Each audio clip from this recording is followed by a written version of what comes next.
ಪರಿಶುದ್ಧಾತ್ಮರ ಫಲಗಳು ಅಲ್ಲ. ಓದೋಣ ವಾಕ್ಯವನ್ನ. ಗಲಾತ್ಯದ ಬರೆದ ಪತ್ರಿಕೆ 5ನೇ ಅಧ್ಯಾಯ 22ನೇ ವಚನ ಓದಿಕೊಳ್ಳೋಣ. ದೇವರಾತ್ಮನಿಂದ ಉಂಟಾಗುವ ಫಲವೇನೆಂದರೆ ಪ್ರೀತಿ, ಸಂತೋಷ, ಸಮಾಧಾನ, ದೀರ್ಘಶಾಂತಿ, ದಯೆ, ಉಪಕಾರ, ನಂಬಿಕೆ, ಸಾಧುತ್ವ, ಶಮೆದಮೆ ಇಂಥವುಗಳನ್ನು ಯಾವ ಧರ್ಮಶಾಸ್ತ್ರವೂ ಆಕ್ಷೇಪಿಸುವುದಿಲ್ಲ. ಅನೇಕರು ಫ್ರೂಟ್ಸ್ ಫಲಗಳು ಅಂತ ಹೇಳ್ತಾರೆ, ರಾಂಗ್. ಅಲ್ಲಿ ಬೈಬಲ್ ಬರೆದಿರೋದೇ ಫಲ, ಪರಿಶುದ್ಧಾತ್ಮನ.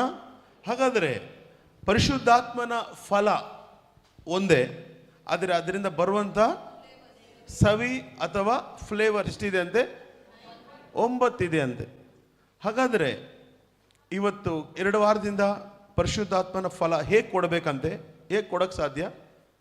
ನೋಡ್ರಿ, ಪರಿಶುದ್ಧಾತ್ಮನ ಫಲ ನಮ್ಮ ಪ್ರಯತ್ನಗಳಿಂದ, ನಮ್ಮ ಕ್ರಿಯೆಗಳಿಂದ, ನಿನ್ನ ಪ್ರಯತ್ನದಿಂದ ಪರಿಶುದ್ಧಾತ್ಮನ ಫಲವನ್ನು ಕೊಡಲು ಇವತ್ತು ಅನೇಕರು ನೀವು ಪ್ರಯತ್ನ ಪಡ್ರಿ ಅಂತ ಹೇಳ್ತಾ ಇದ್ದಾರೆ. ಅನೇಕ ಬೋಧನೆಗಳು ಹೀಗೆ, ಮಗನೇ ನೀನು ದೇವ್ರಿಗಾಗಿ ಜೀವಿಸಲ್ವಾ, ನೀನು ದೇವ್ರಿಗಾಗಿ ಏನಾದರೂ ಮಾಡಲ್ಲ ಅಂತ. ನಾನು ಹೇಳ್ತೀನಿ, ಇದೆಲ್ಲ ಪರಿಶುದ್ಧಾತ್ಮನ ಫಲ. ನಮ್ಮ ಕ್ರಿಯೆಗಳಿಂದ ಅದನ್ನು ಕೊಡಲು ಸಾಧ್ಯವಿಲ್ಲ. ಮತ್ತೆ ಪರಿಶುದ್ಧಾತ್ಮನ ಫಲ ಹೇಗೆ ಕೊಡಲು ಸಾಧ್ಯ? ಒಬ್ಬನ ಪ್ರಯತ್ನದಿಂದ ಸಾಧ್ಯವಿಲ್ಲ. ಅವನ ಬೆಳವಣಿಗೆಯಿಂದ, ಆತ್ಮಿಕವಾದ ಬೆಳವಣಿಗೆಯಿಂದ ಅವನದನ್ನು ಫಲ ಕೊಡಲು ಸಾಧ್ಯ. ಇವತ್ತು ಸಭೆಯೊಳಗಡೆ ಆತ್ಮಿಕವಾದ ಬೆಳವಣಿಗೆ ಇಲ್ಲದ ಕಾರಣ ಪರಿಶುದ್ಧಾತ್ಮನ ಫಲ ಕೊಡಲು ಅನೇಕರಿಗೆ ಆಗ್ತಾ ಇಲ್ಲ. ಇವತ್ತು ಅನೇಕರು ನಾನು ಸೇವೆ ಮಾಡಬೇಕು ಎಂಬುದಾಗಿ ಅನೇಕರು ಆತರ ಪಡ್ತಾ ಇದ್ದಾರೆ.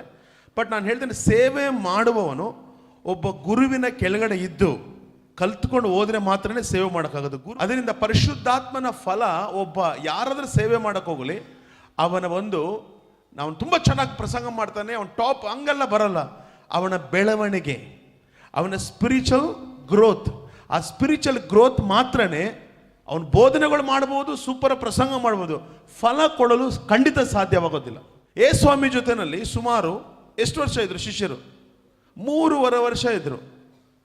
ಸ್ವಾಮಿ ಪುನರುತ್ಥಾನ ಆಗೋ ತನಕ ಅವ್ರಿಗೇನೋ ಫಲ ಕೊಡೋಕ್ಕಾಯ್ತಾ? 3 ವರ್ಷ ಜೊತೆಲಿ ಅಂಟ್ಕೊಂತಾನೆ ಇದ್ರು. ಎಷ್ಟು ಅದ್ಭುತ ನೋಡಿದ್ರು, ಎಷ್ಟು ಅತಿಶಯ ನೋಡಿದ್ರು, ಎಲ್ಲ ಟ್ಯಾಲೆಂಟೇ ಬಂದ್ಬಿಟ್ಟಿತ್ತು. ಆದರೆ ಪರಿಶುದ್ಧಾತ್ಮನ ಸಹಾಯವಿಲ್ಲದೆ ಯಾವನೊಬ್ಬನು ಕೂಡ ಫಲ ಕೊಡಲು ಸಾಧ್ಯವಿಲ್ಲ. ಅಂದರೆ ಒಬ್ಬ ಗುರು ಹತ್ರ ಇರೋದಾದರೆ ಅವನು ಕಲಿಯೋದು ಬಹಳ ಇರ್ತೈತೆ. ಕಲಿತು ಗುರು ಅವನ ಕಳಿಸ್ಕೊಡುವಾಗ ಮಾತ್ರನೇ ಅವನು ಸಕ್ಸಸ್ ಕಾಣಲು ಸಾಧ್ಯ.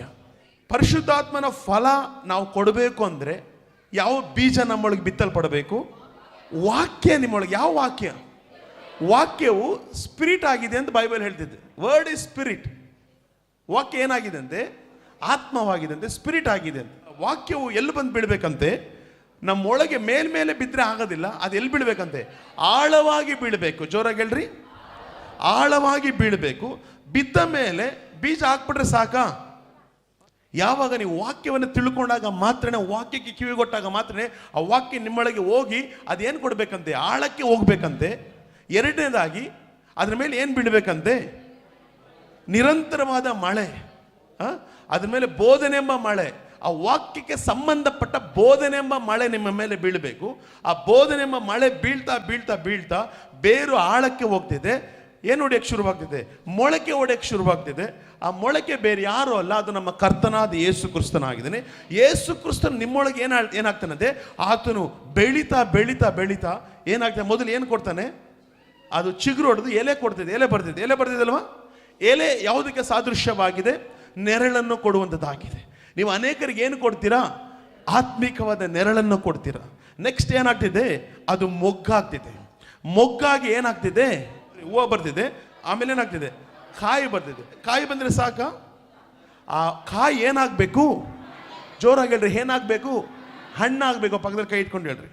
ಆ ಮೊಳಕೆ ಬೇರೆ ಯಾರು ಅಲ್ಲ, ಆ ಮೊಳಕೆ ಯೇಸು ಕ್ರಿಸ್ತನಾಗಿದೆ. ನಿಮ್ಮ ಮೊಳಗೆ ಆ ಯೇಸು ಕ್ರಿಸ್ತನ ನೀವು ಚಿಕ್ಕವರಾಗಬೇಕು, ಆತನೇನಾಗಬೇಕು? ಅವ್ರು ಬೆಳಿಬೇಕು.